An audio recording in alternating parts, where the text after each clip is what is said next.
Mitsureba Kakuru. Quand la lune est pleine, elle commence à décliner.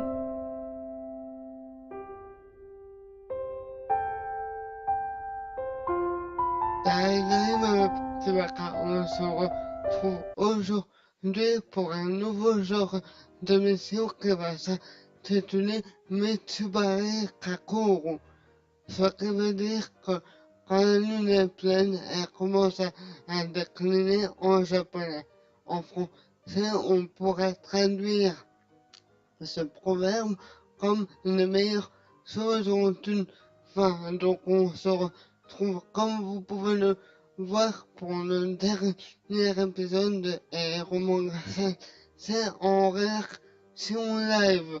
Et oui, je vous laisse, je mets en route, je vais couper quand ça va être nécessaire pour les pubs et trucs comme ça et on va profiter de ce dernier épisode.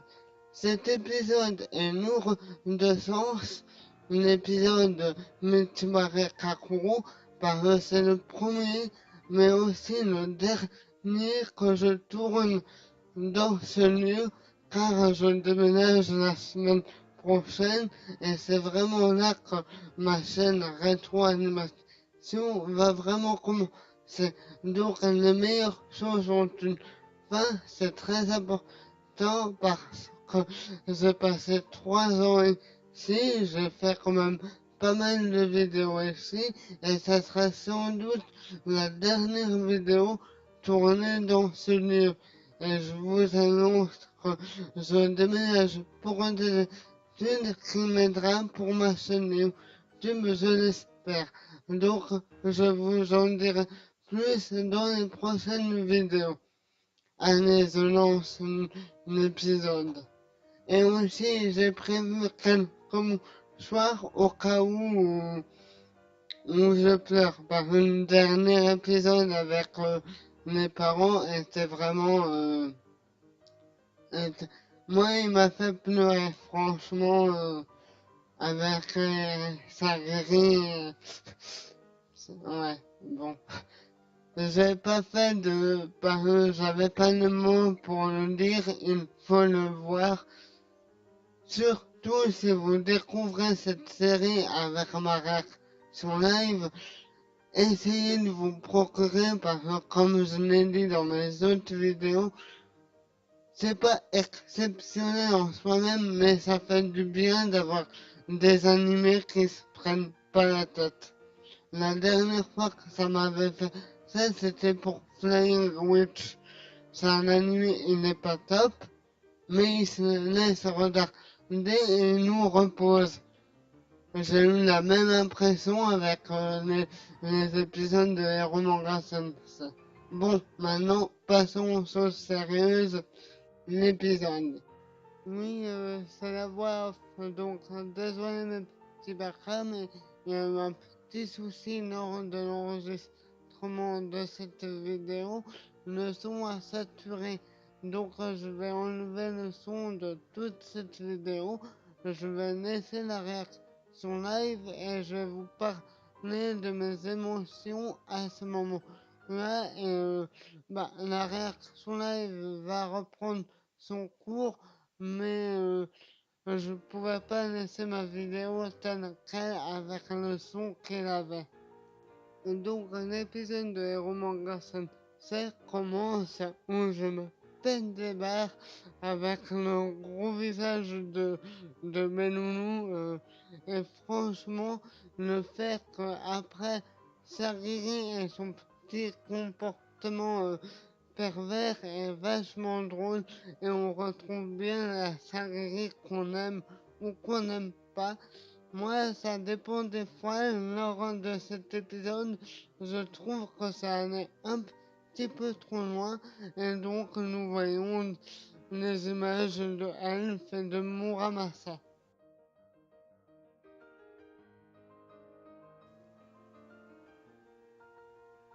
Après, ici, vous pouvez constater avec bonheur mon style de danse sur l'opening de Hero Manga Sensei.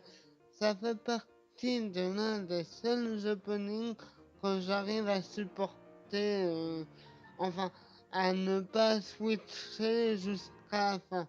Alors, le but de cet épisode, c'était vraiment le festival Hero Manga Sensei. Donc, elle va proposer à Sagiri, ou plutôt à Hero Manga Sensei, de l'inviter chez elle et après de faire tout ce qu'elle voulait. Donc, bien sûr, Sagiri, ça va loin avec elle. Mais le moment le plus touchant de cet épisode et surtout le grand pas en avant, c'était quand Munekun caresse la tête à Sagiri. Franchement, vous voyez ma réaction, c'était vraiment bien. Et ensuite, nous passons vraiment à la grosse partie de l'épisode en lui-même, le festival. Donc nous pouvons voir Muramasa et Elf qui vont dans la chambre de Sagri pour être, je vais le dire franchement, ces mannequins pour apprendre à dessiner et leur faire n'importe quoi. Donc, il y a aussi une partie de Twister qui est très très marrant. Ensuite, nous avons une courte visite de Tomoe, qui est la libraire, je me rappelle, et qui lui donne, ils appellent ça un fanzine, mais c'est clairement un doujin, un manga fait par des amateurs sur le nouveau roman du duo Masamune Sensei et Hero Manga Sensei. Et nous découvrons que Tomoe, elle est un peu amoureuse de Munekun et que s'il a de l'argent, elle veut devenir sa femme. Sagiri, dans ce petit passage, était marrante, car au début, elle était un peu jalouse, comme tout le temps. Ensuite, elle était attendrie par Tomoe. Nous arrivons à la partie que j'apprécie le plus dans cet épisode. Quand Sagiri venir le Dungeon-shi, elle se transforme à moitié en chat. Obsédée, je n'ai pas d'autre mot durant tout l'épisode, c'est ça. Elle agit comme une tigresse en fait. Elle veut ce Dungeon, elle veut lire. Et franchement, elle appelle Munekun pervers et tout, mais c'est elle vraiment qui est la plus pervertie et c'est bien drôle. Et nous pouvons voir que en attendant Hero Manga Sensei, ces deux mannequins sont restés dans la position dans laquelle elles étaient quelques minutes avant, donc le twister est très dur, mais là ça fait minimum 2 minutes qu'elles sont dans cette position inconfortable. Ensuite, voilà la partie que j'aime le moins. Une fois que Sagiri a son doujinshi, elle se décide de dessiner son propre manga. Et là, je veux dire, la scène est vraiment osée. J'ai regardé sur Wakanim. Cet anime est déconseillé moins de 10 ans. Et sur le site anglais et tout, il est déconseillé pour les moins de 13 ans. Donc, 13 ans, ça me paraît bien. Car là, la scène, c'est vraiment... les filles ont 14 ans. Enfin, toutes... il y a peut-être Masamune qui est un peu... Oui, il est un an plus vieux. Et Tomoe qui sont un an plus vieux. Mais tout ce qui est Muramasa, Elf, Chin Chin, Megumi et Sagiri, elles n'ont que 13-14 ans. Donc je trouve ça vraiment abusé, surtout la scène où il lui dit, c'est vrai que tu sais dessiner que ce que tu vois et t'en as pas vu. Je vais pas être vulgaire dans mes mots, mais j'ai trouvé ça un peu trop. C'était un animé comique à l'origine, et là c'était un peu bof.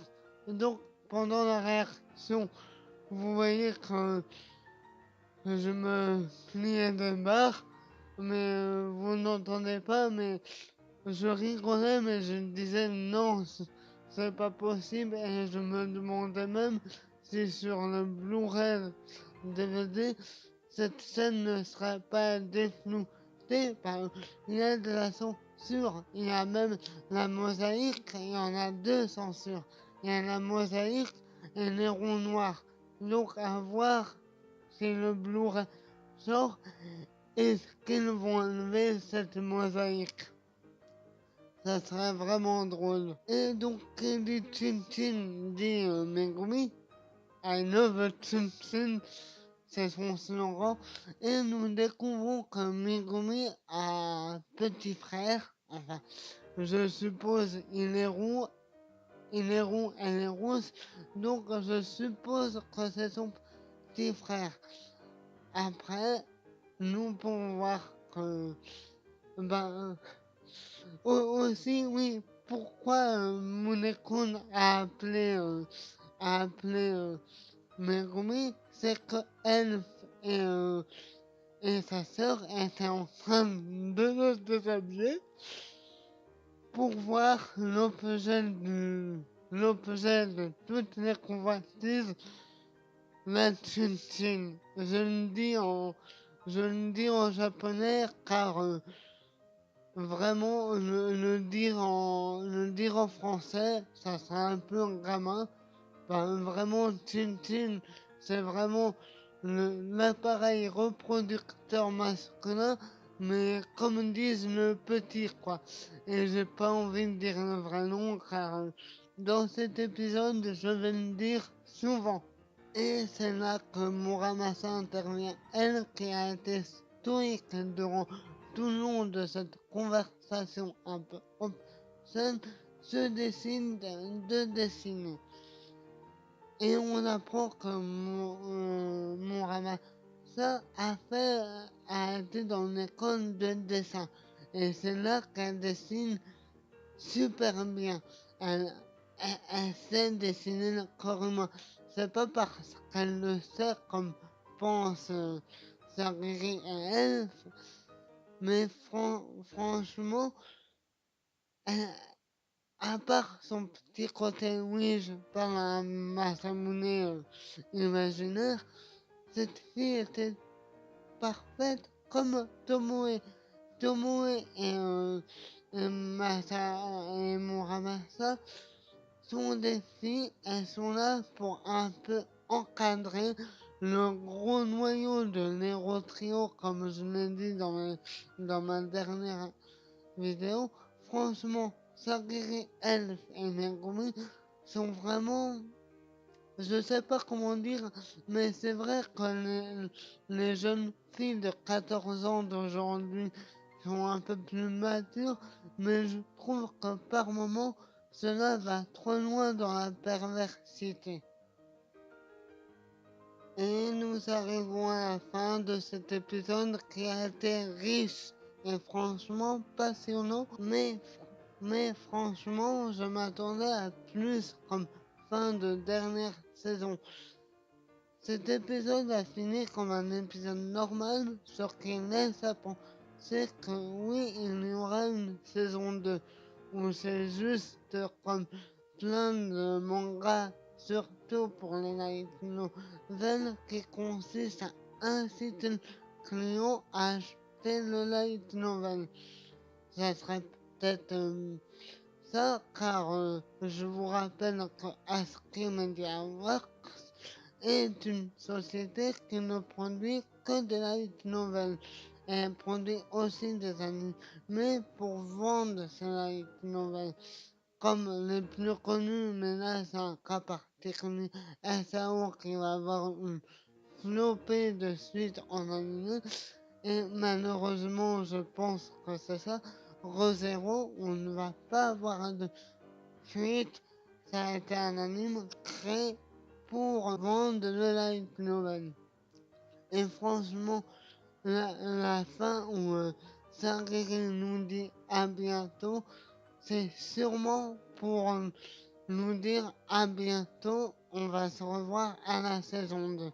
Et j'ai vraiment hâte, ou à moins quand ça se finit comme ça, c'est une fin qui se respecte, mais il y a tellement possibilité de faire une suite. Bon, c'est tout ce que j'avais à vous dire. Encore désolé que cette réaction live a foiré. Je voulais vous montrer que quand je fais une réaction live, franchement, je pars en live. Désolé que j'ai pas pu vous montrer le son et en plus ça m'a donné du travail supplémentaire. Donc je vous dis à la prochaine pour la prochaine réaction live de Mitsubare Kakuru ou MK maintenant.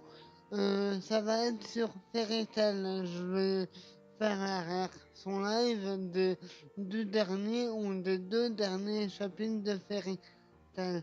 Donc je vous dis matane et ne regardez pas des animes, lisez-les. N'oubliez pas de vous abonner à la chaîne, de laisser un pouce bleu si la vidéo vous a plu, de lâcher un commentaire et de partager un maximum. N'ayez pas peur, venez nous rejoindre sur Facebook et Twitter, il est temps pour moi de vous dire au revoir et ne lisez pas les mangas, vivez-les.